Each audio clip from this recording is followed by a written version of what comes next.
Batman, మా ఇంటి అట్ట చదువుతున్నావంటే నువ్వు మా ఇంటికి వస్తావా? అవును, వస్తాను. హే బ్యాట్మ్యాన్, బ్యాట్మ్యాన్ ఎప్పుడు వస్తావు బ్యాట్మ్యాన్? సర్ప్రైజ్, త్వరలోనే వస్తాను.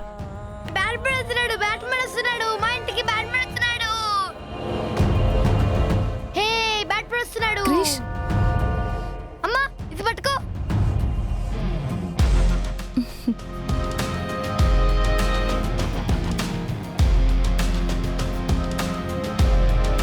ఇది హర్ష ఫోన్ కదా, వాళ్ళ బాస్ లైన్లో ఉన్నట్టున్నారు.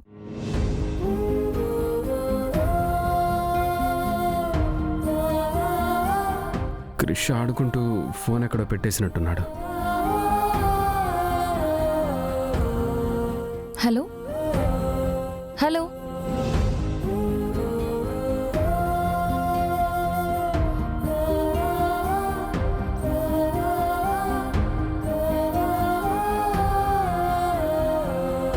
హర్ష ఎదుగు.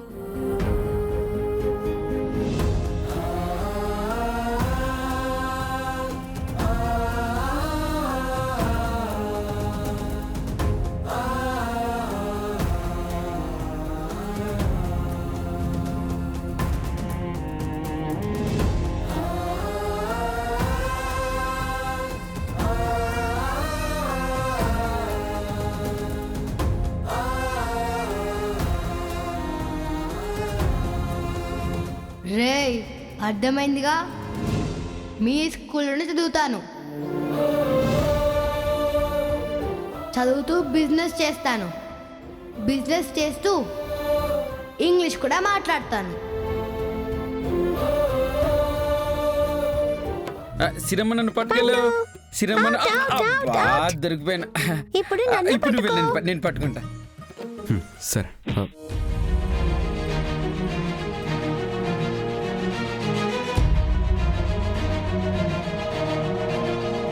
సారీ నాన్న, చూసుకోలేదు. బావా బావా, ఇదిగో ఈ స్కూల్ చాలా బాగుంటుందంట బావా.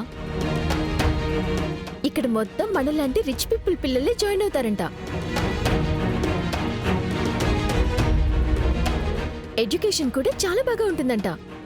నేను అన్ని ఎంక్వైరీ చేశాను. నువ్వు కూడా చూసి ఓకే అంటే ఇద్దరం కలిసి వెళ్ళేసి సిరిని స్కూల్లో జాయిన్ చేద్దాం.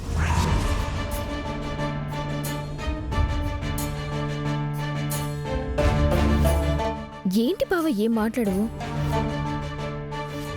అసలు ఇవన్నీ మిమ్మల్ని ఎవరు చేయమన్నారు?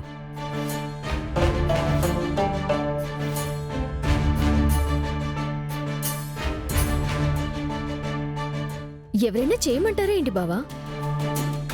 పిల్లల్ని స్కూల్లో జాయిన్ చేయాలి కదా, అందుకని నేనే ఈ స్కూల్ని చూసి సెలెక్ట్ చేశాను. అసలు ఎవరు మిమ్మల్ని ఇక్కడ ఉండమన్నారు?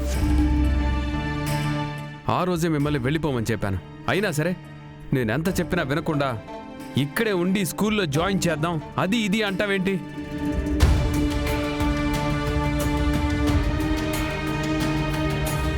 విహారీ, ఏం మాట్లాడుతున్నావు నువ్వు? నువ్విక్కడుంటే సహస్ర మంత్రం నీకు దూరంగా అక్కడెక్కడో ఎలా ఉంటుంది? మాట్లాడితే వెళ్ళిపోండి అంటున్నావేంటి? అత్తయ్య, నాకు ఇలాంటి ఫార్మాలిటీస్ నచ్చవని నీకు తెలుసు. నేను ఇక్కడికి వచ్చిన కారణం వేరు. మీరు నాతో పాటు ఉండటం అనవసరం. నీతో ఉండక నేను ఇంకెక్కడుంటాను బావా? అయినా నన్ను పాపని అందరినీ దూరంగా ఉండమంటావేంటి? నీకు భార్యగా నువ్వు ఎక్కడుంటే అక్కడే నేను ఉంటాను. ఏంటి విహారి కొత్తగా మాట్లాడుతున్నావు? ఎన్నాళ్ళు నువ్వెక్కడుంటే సహస్ర కూడా అక్కడే ఉంది కదా, మరి ఇప్పుడేంటి వెళ్ళిపో వెళ్ళిపో అంటున్నావు? బావా, నీకు దూరంగా నేను ఉండలేను. నువ్వంటే నాకంత ప్రేమ. ప్రేమ? ఈ లోకంలో ప్రేమ అనేది ఒక స్వార్థం, ఒక మోసం, ఒక నయవంచన తప్పించి అసలు ప్రేమ అనేదే లేదు. బావా, నువ్వేమీనా అనుకో, నువ్వెక్కడుంటే మేము అక్కడే ఉంటాం. కుదరదు. మీరందరూ కట్టగట్టుకొని ఇక్కడ ఉంటానంటే నేను ఒప్పుకోను. నేను ఈవినింగ్ మళ్ళీ తిరిగి వచ్చే లోపల ఇక్కడి నుంచి మీరందరూ వెళ్ళిపోవాలి, లేకపోతే నేనే ఇంట్లో నుంచి వెళ్ళిపోతాను. అర్థమైందా? బావా,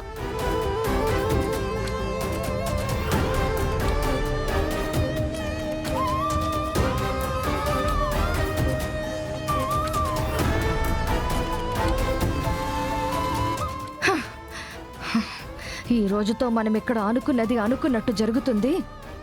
విహారీని అందరి ముందు అసమర్థుడిగా ముద్రించి మా అన్నయ్య కంపెనీని వాడి చేతికి రాకుండా చేసి, హ, ఆ కార్మికుల దృష్టిలో, మా ఇంట్లో వాళ్ళ దృష్టిలో విహారీగాడు అన్ఫిట్ అని ప్రూవ్ చేసి రేపిక్కడి నుంచి హైదరాబాద్ వెళ్ళిపోదామని చాలా ప్లాన్స్ వేసుకున్నాను సుభాష్.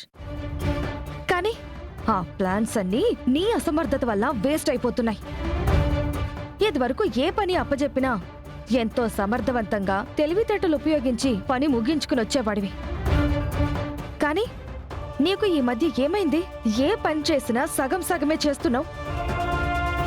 ఈ మధ్యన మన ప్రతి ప్లాన్ ఫెయిల్ అవ్వడానికి ముఖ్య కారణం నువ్వే సుభాష్.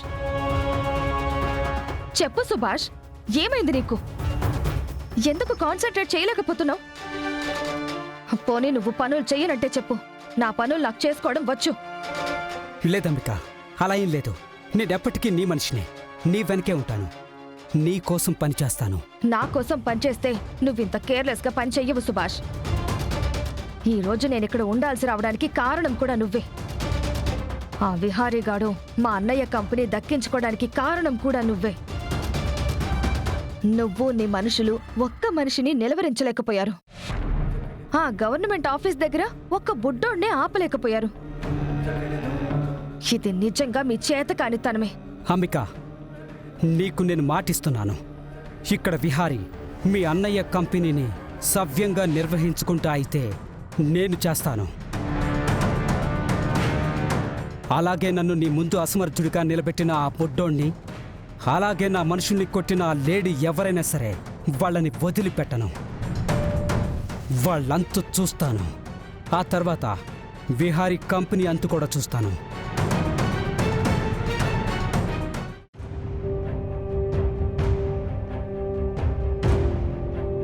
ఏంటి మావయ్య, నిన్ను అమ్మ రెస్ట్ తీసుకోమంటే నువ్వు ఇంకా కూర్చునే ఉన్నావేంటి? అక్క,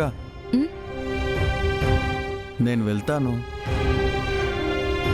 ఒరే హర్ష, ఇందాకంత వివరంగా చెప్పాం కదా, అయినా మళ్ళీ వెళ్తానంటావేమిట్రా? ఏం లేదు బామ్మ, మీకు భారంగా నేను ఇక్కడ ఉండలేకపోతున్నాను, అందుకే నేను వెళ్తాను. హర్ష, నేను బామ్మ రోజుల పిల్లాడైన కృష్ణి పట్టుకుని ఈ ఊరొచ్చాం. మాకిక్కడ ఎవరూ లేరు.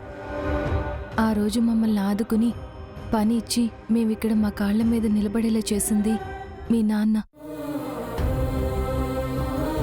నన్నెప్పుడు తన కూతుర్లా చూసుకున్నారు. ఎప్పుడు ఏ అవసరం వచ్చినా నేనున్నాను అని నిలబడతారు.